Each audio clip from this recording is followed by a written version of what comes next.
perkenalkan, saya Samuel Rizky Baskara dengan NPM 2516051123. Di sini saya akan membahas dua jurnal mengenai kemiskinan, yang dimana ada pengaruh dan di bidang infrastruktur dan pengaruh bidang pendidikan. Kita mulai dari jurnal yang pertama. Pada jurnal yang pertama, penelitian yang dilakukan oleh Ferry Andrianus dan Khaira Al-Fatih menunjukkan bahwa infrastruktur terutama pada bagian sanitasi, listrik, dan jalan memiliki pengaruh negatif yang signifikan terhadap tingkat kemiskinan. Artinya, semakin baik infrastruktur, semakin rendah pula jumlah penduduk yang miskin, yang dimana setiap peningkatan 1% akses rumah tangga terhadap sanitasi, listrik, dan jalan terbukti mampu menurunkan tingkat kemiskinan. Infrastruktur yang merata meningkatkan produktivitas, membuka akses ekonomi, dan memperbaiki kualitas hidup. Dari sana, dapat kita simpulkan bahwa pemerataan pembangunan infrastruktur menjadi kunci yang penting untuk menekan kemiskinan dan menciptakan kesejahteraan yang lebih merata di Indonesia. Lalu, pada jurnal yang kedua, penelitian yang dilakukan oleh Sinarta Putra Surbakti dan timnya menunjukkan bahwa tingkat pendidikan yang diukur melalui angka melek huruf dan rata-rata lama sekolah berpengaruh terhadap jumlah penduduk miskin. Hasilnya, angka melek huruf memiliki pengaruh negatif terhadap kemiskinan. Artinya, semakin tinggi kemampuan membaca dan menulis seseorang, maka semakin rendah pula tingkat kemiskinannya. Namun, lama sekolah justru berpengaruh positif. Artinya, semakin lama seseorang bersekolah belum tentu langsung menurunkan kemiskinan. Solusinya adalah dengan peningkatan kualitas pendidikan, bukan hanya lamanya belajar.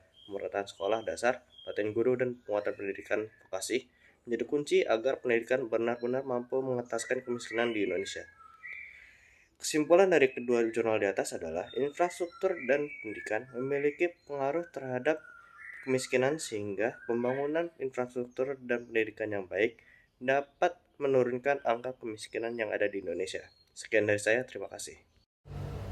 Halo semuanya, perkenalkan nama saya Cynthia Delasari dengan NPM 2516051032. Di sini saya akan menjelaskan dua jurnal yang telah saya temukan mengenai kemiskinan.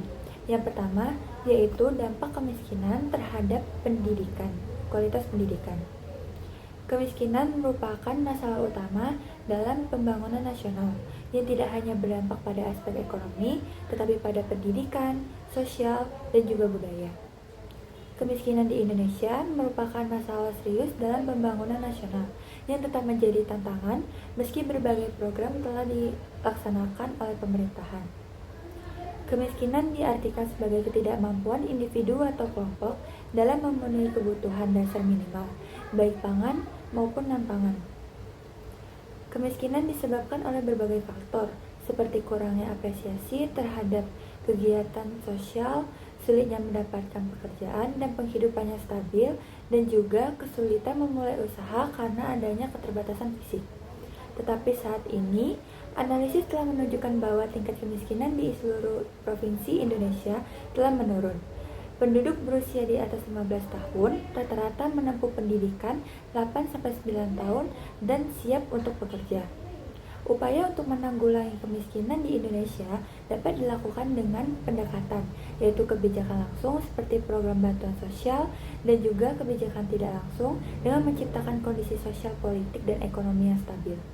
Jurnal selanjutnya yaitu analisis faktor-faktor yang mempengaruhi kemiskinan di Kabupaten Minahasa. Pertumbuhan ekonomi terhadap tingkat pengangguran terbuka.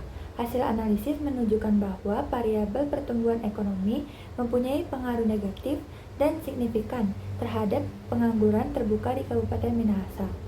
Hasil menunjukkan bahwa pertumbuhan ekonomi layak dijadikan sebagai patokan untuk mengukur kesejahteraan masyarakat di suatu negara. Pendidikan, kesehatan, dan standar hidup layak di Kabupaten Minahasa masih tergolong rendah, sebab tidak meratanya pembangunan manusia yang ada di kabupaten tersebut.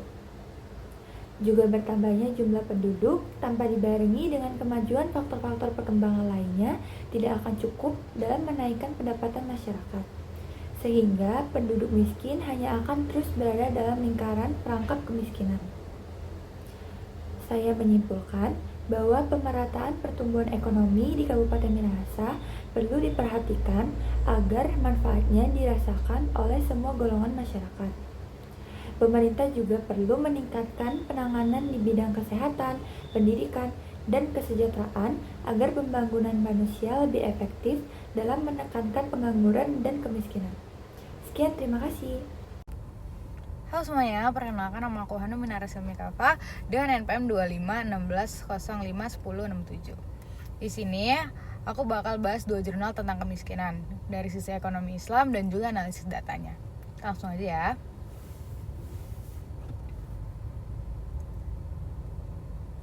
Pertama ada jurnal berjudul Perspektif Ekonomi Islam dalam Masalah Kemiskinan. Di sini tuh dijelasin kalau misalnya kemiskinan itu bukan cuma masalah ekonomi tapi juga masalah moral dan sosial. Islam tuh ngeliat kemiskinan sebagai tanggung jawab negara untuk memastikan semua orang bisa hidup layak, punya makan, tempat tinggal, dan pendidikan yang cukup.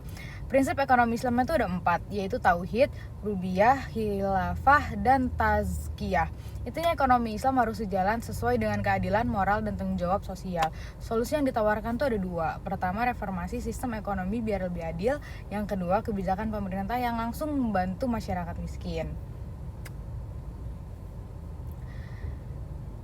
Selanjutnya, jurnal yang kedua ngebahas cara ngelompokin data kemiskinan di Jawa Barat pakai metode K-means. Tujuannya itu biar pemerintah tahu wilayah mana yang tingkat kemiskinannya tinggi dan mana yang tingkatnya kemiskinannya rendah. Biar bantuan tuh bisa tepat sasaran. Dari hasil analisis ada 2 kelompok. Klaster pertama wilayah dengan kemiskinan tinggi, kebanyakan di sektor pertanian, dan klaster kedua wilayah dengan kemiskinan rendah, dominan di sektor non-pertanian. Metode ini tuh terbukti cukup akurat dan bisa bantu pemerintah ngatur kebijakan lebih efektif. Kesimpulannya dari 2 jurnal itu tuh nunjukin kalau kemiskinan tuh bisa dilihat dari 2 sisi, dari nilai-nilai Islam yang menekankan keadilan sosial dan dari data yang bantu ngambil keputusan dengan tepat. Dua-duanya tuh penting buat mewujudkan ekonomi yang adil dan merata. Sekian dari saya, terima kasih. Halo semua, perkenalkan nama saya Rima Febiolanda dengan NPM 255605116. Di sini saya akan membahas jurnal tentang kemiskinan. Saya memiliki 2 jurnal, yaitu yang pertama, Kemiskinan di Indonesia dan Solusinya. Kemiskinan di Indonesia terjadi karena pendapatan rendah, akses terbatas, dan kebijakan ekonomi yang tidak adil. Nah, dampaknya adalah kualitas SDM dan produktivitas menurun sehingga kemiskinan terus berulang.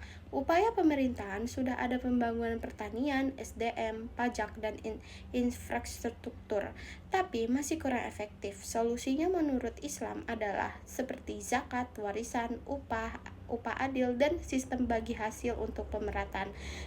Jadi, kesimpulannya adalah akar kemiskinan adalah ketimpangan sosial sehingga perlu pemberdayaan ekonomi rakyat dan penerapan nilai keadilan ekonomi Islam. Nah, jurnal yang kedua adalah tentang analisis perkembangan produk kemiskinan penduduk miskin di Indonesia. Kemiskinan di Indonesia masih tinggi dan kompleks, terutama di wilayah timur dan pedesaan. Tahun 2017 sampai 2021, jumlah penduduk miskin sempat turun lalu naik lagi saat pandemi. Daerah termiskin adalah Papua, NTT, Maluku, dan Gorontalo dengan kedalaman kemiskinan tertinggi di NTT, Maluku, dan Papua Barat. Kemiskinan di desa lebih parah karena akses pendidikan, kesehatan, dan infrastruktur terbatas. Wilayah-wilayah yang maju ada di Jawa, sedangkan wilayah yang tertinggal itu di Riau, Aceh, Papua Barat, dan Kalimantan Utara.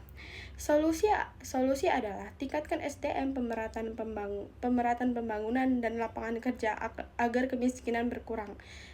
Sekian dari saya, terima kasih.